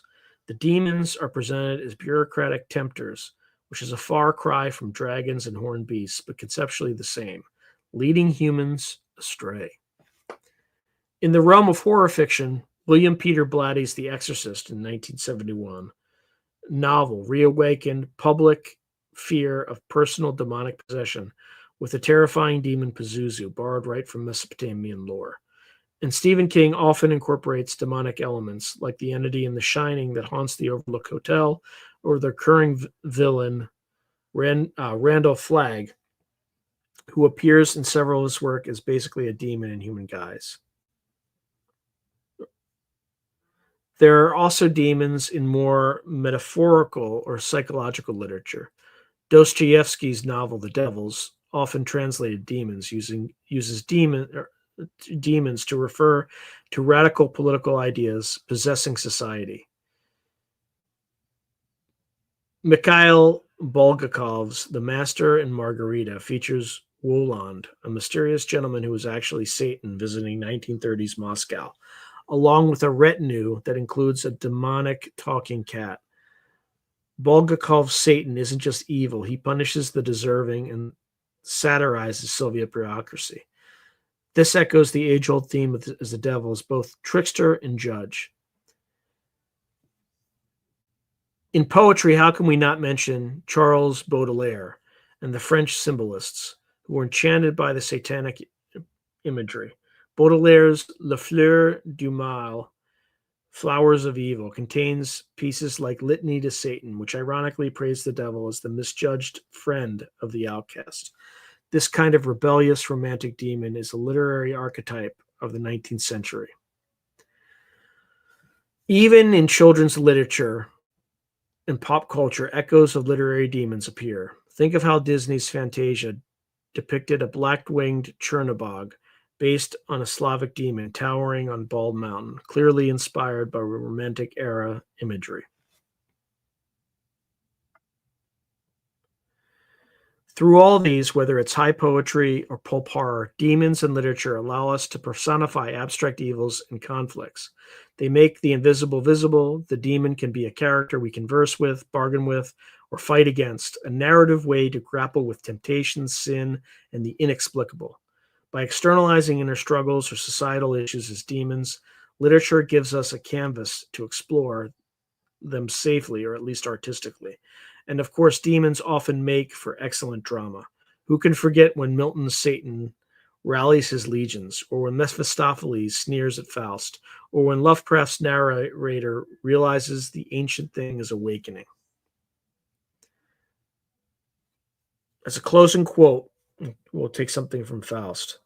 The spirits of evil are swift and cunning, but list, their dark forces shrink when faced with light of the morning. The power of art is such that even as we create and read these demons, we also learn how to face our fears of them. After all, when you close the book or leave the theater, the demons return to the pages, and you, having witnessed them, carry on a bit wiser and perhaps warier than before. All right, next we're going to move to thematic overlaps and symbolic meanings. We've surveyed a vast range of demon stories, and it's clear they're not all the same. But amidst this variety, certain themes and symbolic roles of demons keep appearing.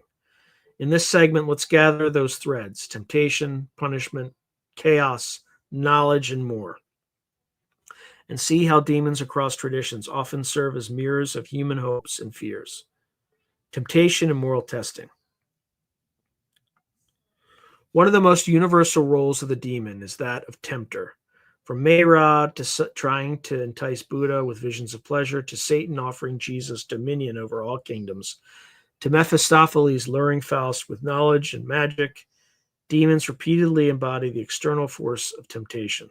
They give a face to the internal struggle. Instead of abstractly blaming our own weaknesses, we can say the devil made me do it, or at least the devil offered the idea. This isn't just a way to shift blame. It also dramatizes the moral choice. If a demon in a story tempts the hero, we immediately recognize the gravity of that choice. The demon's seductions often center on power, wealth, sex, or forbidden knowledge, basically amplifications of our normal desires. By saying a demon offered it, the tale underlines how dangerous and corrupting those desires can become if unchecked. We saw this in the Faust legend. Faust's yearning for infinite knowledge and worldly pleasure leads him literally to strike a deal with the devil. And in religious tales, Eve in Eden is tempted by the serpent promising godlike knowledge. Devotees are tempted off the righteous path by demons whispering in their ear. Interestingly, the presence of demons also allows for the concept of resisting temptation to be portrayed as a heroic act. The saint or hero who withstands a demon's offer Jesus saying, "Begone, Satan," or Buddha touching the earth to defeat Meira, shows extraordinary virtue. Demons thus serve as a kind of moral exam, one that, if passed, affirms the strength of one's values. If failed, well, it's a lesson in the perils of giving in. In everyday folk belief, this might manifest as cautionary. In everyday folk belief, this might manifest as cautionary tales. Don't wander off the path, or a seductive fairy demon might lead you astray. Don't break your vows, or a devil will claim you. The demon is the personification of temptation's voice. In medieval Christianity, people genuinely feared demons, whispering sinful thoughts in their minds, a way of understanding intrusive or immoral thoughts as not truly you, but a test or attack from without. This can be psychologically useful, giving one a feeling of agency to fight the demon rather than self-hatred. So across cultures, whether it's a jinn coaxing you to gamble, a rakshasa disguised as a beautiful maiden, or a trickster at the crossroads offering a deal, the demon of temptation asks, what is your price? What is your weakness? And how you answer that defines your character's fate. Punishment and justice.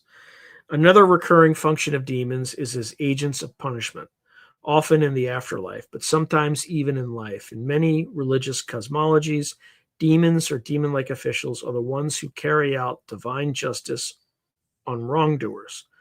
This might seem counterintuitive. Why would forces of evil punish evil humans? But think of it as evil consuming itself, or as the cosmic order using its attack dogs to maintain balance. In Buddhist and Chinese depictions of hell, for example, the hell wardens, which look like terrifying demons, are punishing souls for their misdeeds, boiling murderers in blood, grinding the proud under millstones, and so on. These demons are doing a job. One might say they're instruments of karma. Likewise, Dante's infernal demons like Malebranche, the horned demons, etc., punish the corrupt by keeping them in their proper circles of hell. One demon in Dante's Inferno even says they've chased a soul all the way to the river because that soul tried to escape her fate, like infernal police ensuring justice. Even outside of a hell context, demons in folklore sometimes punish those who break taboos or oaths. In some legends, if you swear falsely or mistreat a guest, some demon might come for you. Think of Sasa Bansam in African lore, who might prey on those who disrespect the forest, or a kami in Japan turning into an onryo, vengeful spirit, if not honored. These entities uphold a moral or social code by fear. They are the stick to society's carrot. This overlaps with the role of trickster demons who punish hubris. For instance, the classic story of A Deal with the Devil ultimately punishes Faust for his overreaching arrogance. He is damned, in many versions, as a caution to those who would sacrifice their integrity for gain. Similarly, numerous folktales have a character make a wish or bargain with a demon, only for it to backfire tragically, essentially punishing greed or foolishness. The demon fulfills the letter of the wish, but twists it, monkey paw style, teaching the mortal a fatal lesson.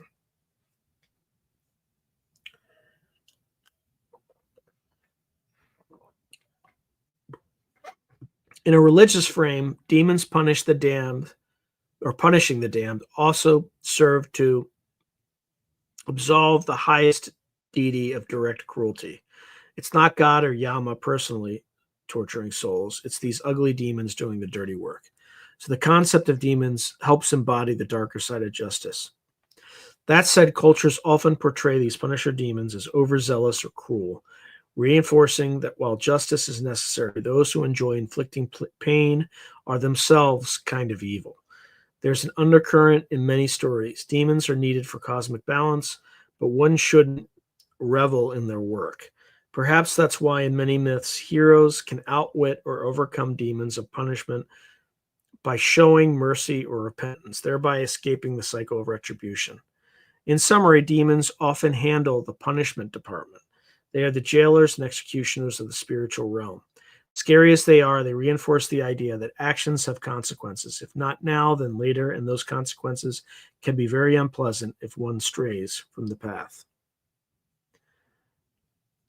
Chaos and disorder. If there's one thing demons across cultures collectively represent, it is chaos, the force that opposes order, creation, and harmony. Demons are agents of disorder. They bring storms, disease, madness, and war.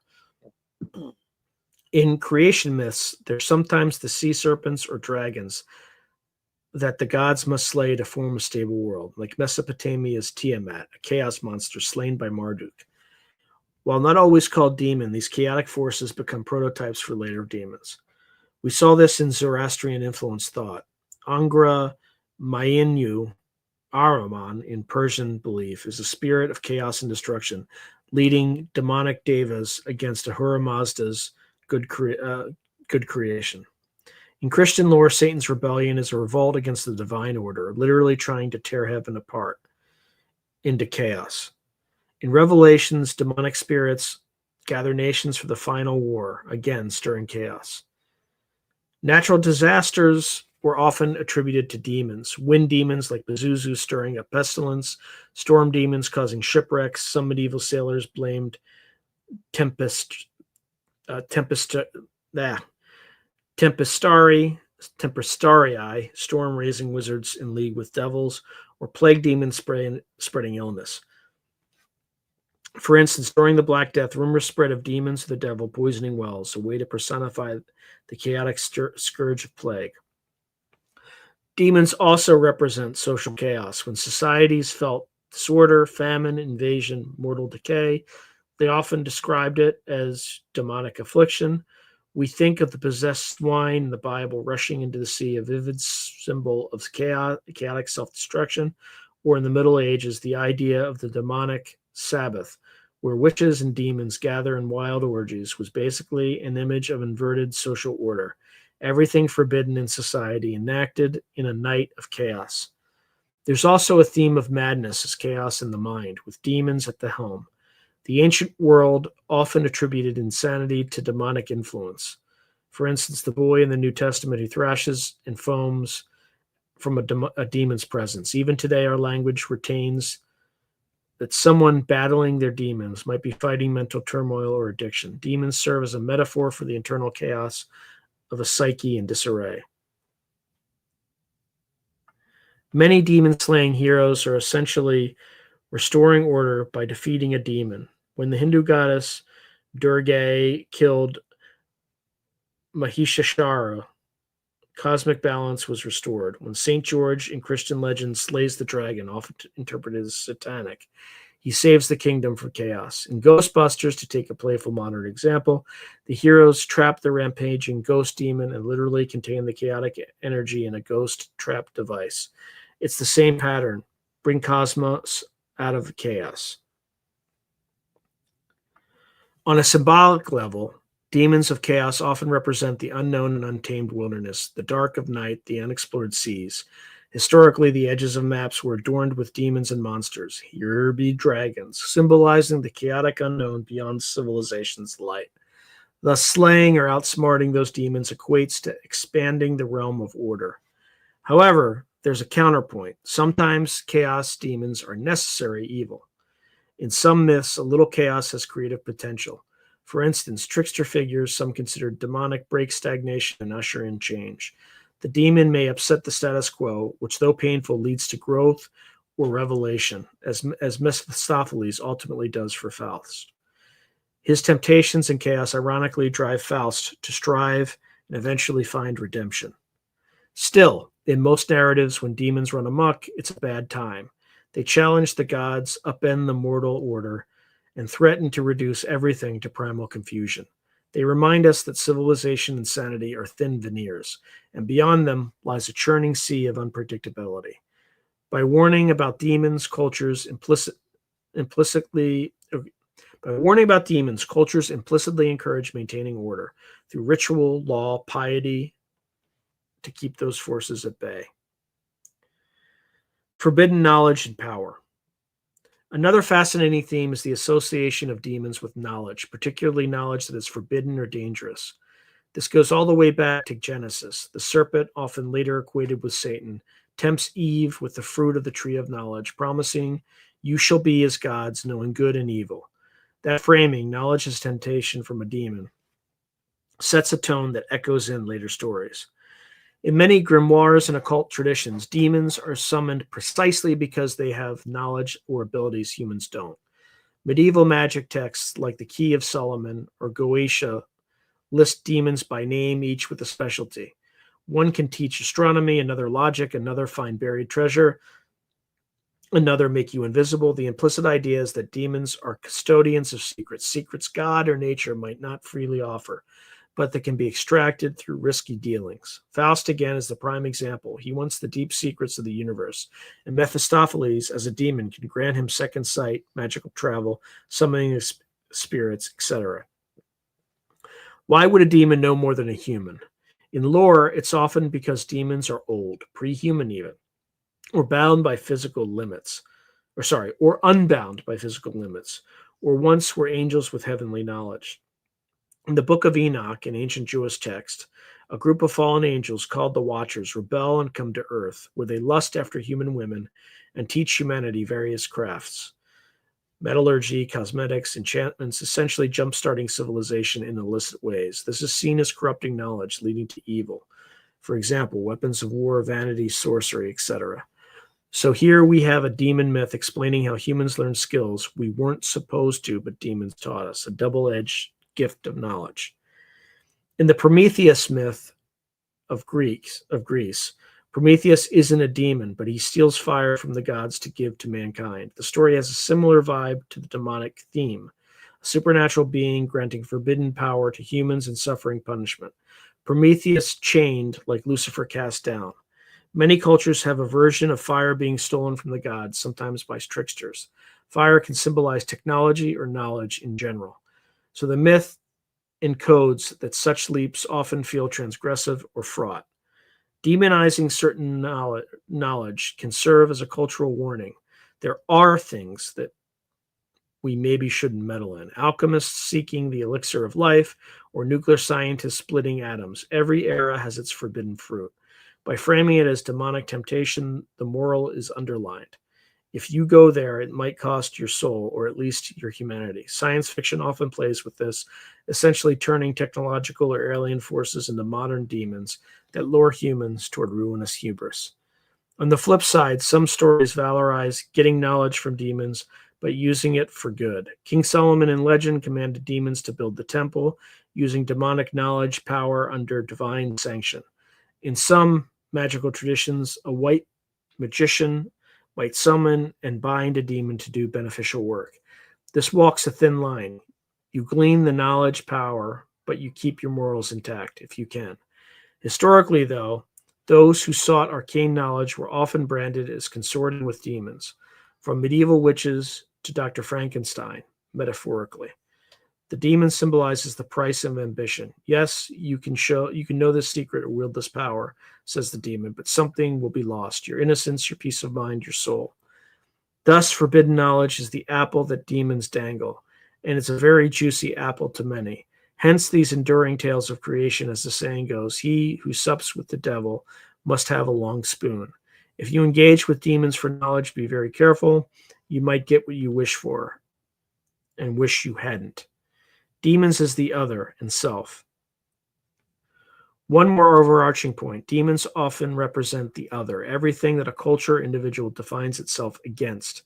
They are outsiders, outcasts, or enemies. In religious terms, demons might be the gods of a previous religion now demonized.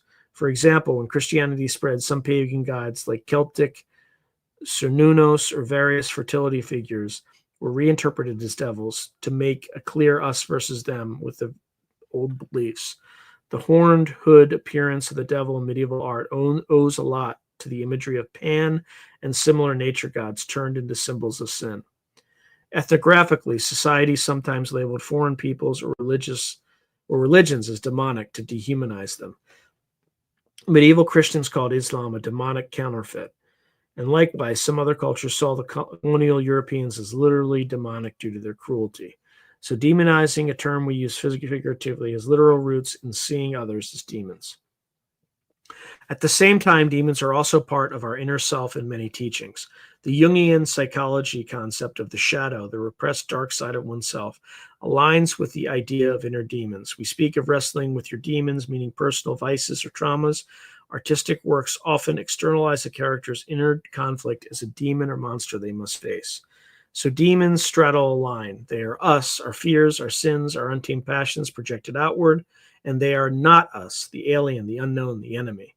This duality is perhaps why they're so compelling. You can cast your problems onto a demon, exercise it out, but also reintegrate by understanding the demon, like the hero who befriends or tames a demon, symbolic of self-mastery.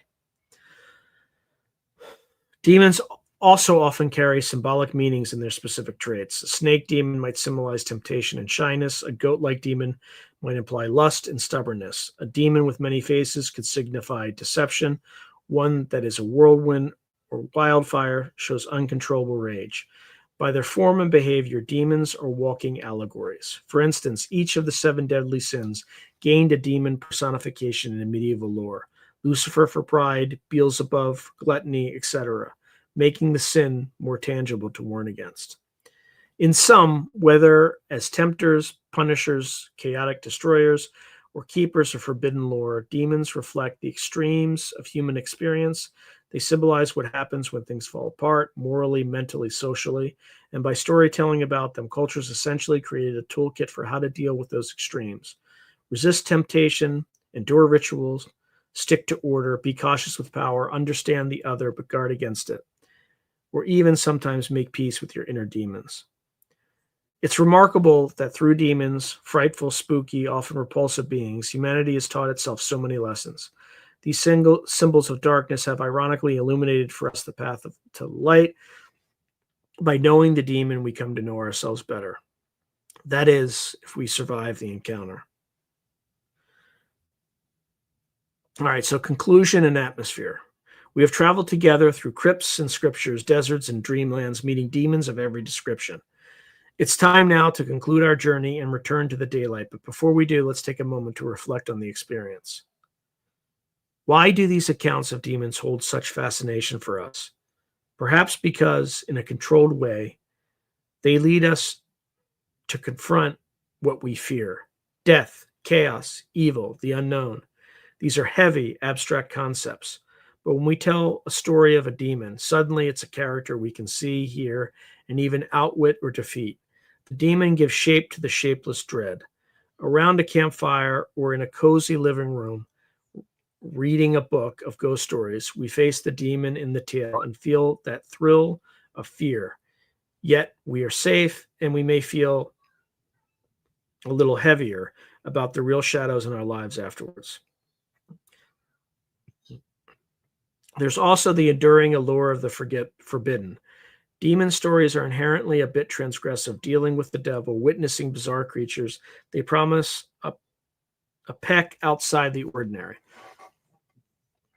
They spark the imagination with wonders and terrors, and in a serious, spooky, and entertaining tone, as we've shared tonight, they remind us of the richness of human culture. Virtually every major religion and every folklore on earth has wrestled with the concept of evil by giving it faces and names. In doing so, they also assert that evil can be named, known, and thus faced. If you recall at the start of this episode, I suggested dimming the lights. If you did, you might be sitting in a semi-dark room right now with only the glow of our words and perhaps a lamp. Maybe, just maybe, you've glanced over your shoulder once or twice during these 2 hours. Was that a creak in your floorboards behind you, a flicker of movement just at the corner of your eye? Probably just the house settling. Probably. It's okay. We're almost done. Demons are, after all, mostly kept at bay by our awareness and will. We have learned their tricks tonight. We know their names and stories, from Iblis to Pazuzu, Mephistopheles to Oni, and knowing is power. Should a demon cross your path, you'll remember some tale or another from this podcast and think, aha, I see what you're up to. Knowledge, ironically, is our best defense. The very thing some demons tried to keep from us or tempt us with wrongly. As serious as the topic has been, it's also an entertaining ride. And that's another aspect of demon lore. It's okay to be entertained by the spooky as long as we respect it. There's a reason people tell ghost stories for fun or flock to horror movies. It's a safe scare, a dance with the demon where you lead. And on that note, let's imagine a final scene to leave you with. It's midnight. A traveler, perhaps you, walks a lonely road by a forest. The wind rustles the branches, sounding almost like whispers. Out of the shadows steps a figure, eyes gleaming, a faint smell of sulfur on the air. The traveler's heart pounds, but they stand their ground. Do you know who I am? Yes, I know your name, your nature. You are temptation, you are chaos, you are the liar, and you have no power over me tonight. The demon recoils, hisses, perhaps tries one last trick, but finding no purchase in an informed soul, eventually fades back into the darkness defeated. And this traveler continues on their way, the night a little less fearsome than before. We arm ourselves with these stories not to invite demons, but to dispel them. As the old phrase goes, name the devil and he flees from you. By shedding light, even a spooky flickering light on these dark beings, we take away some of their hold. Thank you for joining me on this extensive journey through the realms of demons and demonology. It's been quite the odyssey from the gutters of hell to the libraries of Gothic fiction. I hope you found it as illuminating as it was eerie. Until next time, stay safe, stay curious. If you enjoyed the deep dive, please consider commenting, sharing the episode, subscribing. It helps keep our little candle of knowledge burning, and do get some rest. You've earned it, confronting all these demons with me. Pleasant dreams. And don't worry if you hear a scratch at the window. It's probably nothing. Good night. Whew! That is it. And I literally at exactly 8:10, but I still have to go through God knows how many comments. So let me see. All right, here we go. All right, I'm going to race through these because I am gassed after that. Yeah, I think you're right, Fast Mama Gemma. He's writing. I hope this is. This is a long show. I'm making onion rings in my air fryer. All right, I'm not going to go into seppuku. I have not. So Gray Owl's writing, Sean, have you ever faced down the mighty carrot demon? No, I have not. Yikes.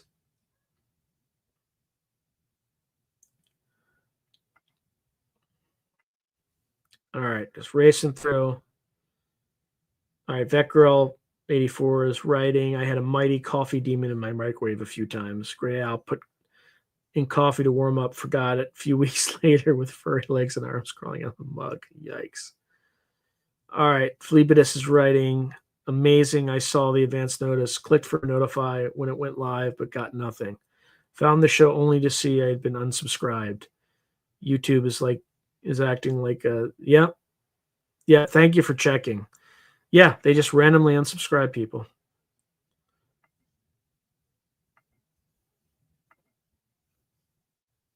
The smell could have unalive could have unwell everything and anything.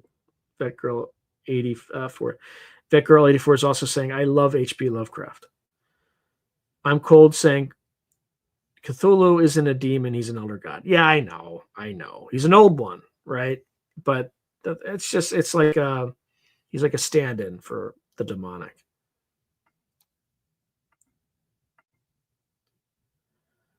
Okay, so Z Sun Dragon's writing, went to grab a drink, and all three cats wanted brushes times 3. So yeah, I was still listening from the other room.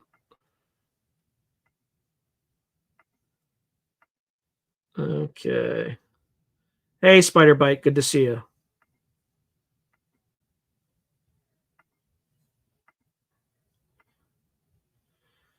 Okay, so Gray Owl's writing, we have yet to hear the value of any particular demon playing their part as a catalyst to the hero and the hero's journey, a necessity for individual ascension.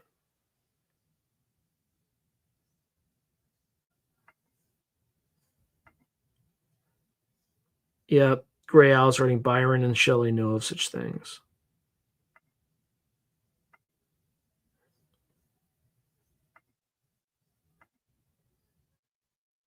Yep.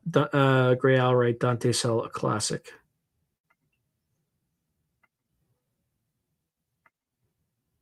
Hey, Jalay Jalal. Good to see you.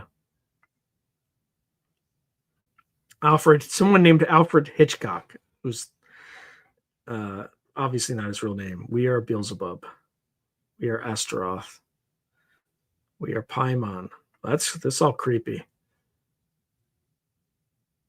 I hope I didn't like accidentally say some spell.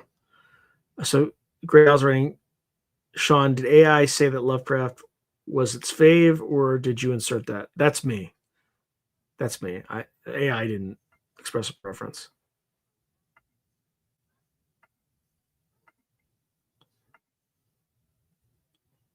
Bonjour, Alfred Hitchcock. I don't speak French, unfortunately. All right, I'm not gonna speak anymore of this stuff.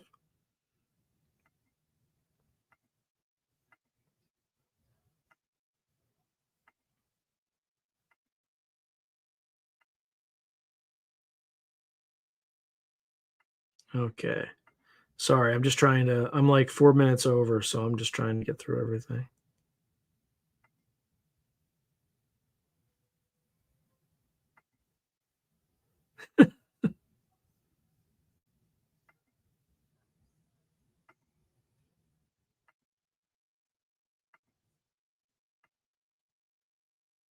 Okay, so Yerk Dog is saying Coltart just said he knows categorically that the Tic Tac is Lockheed Tech. Sable asks how he knows that, who told him. Ross Coltart replied, "Oh, Bryce, I can't go there. What do you think?" I think he's just being fed by the intelligence community, and I think um, it's all a distraction. I honestly stopped paying attention. Thank you, Vet Girl. She writes, "Love you, Sean. Great show. Thanks."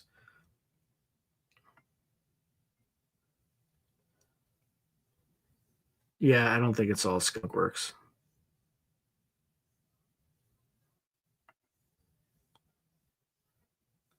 Oh, thank you, Spiderbite, who writes, "That was absolutely wonderful. I loved it. Thanks."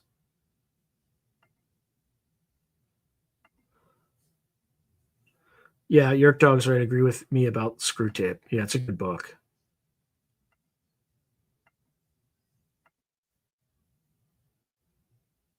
Okay, Spiderbite's writing, I don't think spells work accidentally. I think we need to do it with intention. But I'm known to be wrong.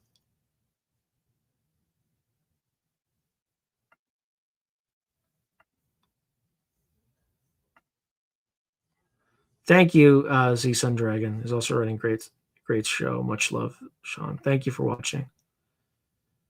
Okay. Whew. I am exhausted. So thank you, everyone. Have a fantastic night. Enjoy whatever remains of your weekend. And I will see you next week on a topic that I still haven't figured out. However, uh, that's an odd synchronicity I wasn't even thinking about. So tomorrow, Nathaniel Gillis will will have a show or the episode um, where he discusses angels.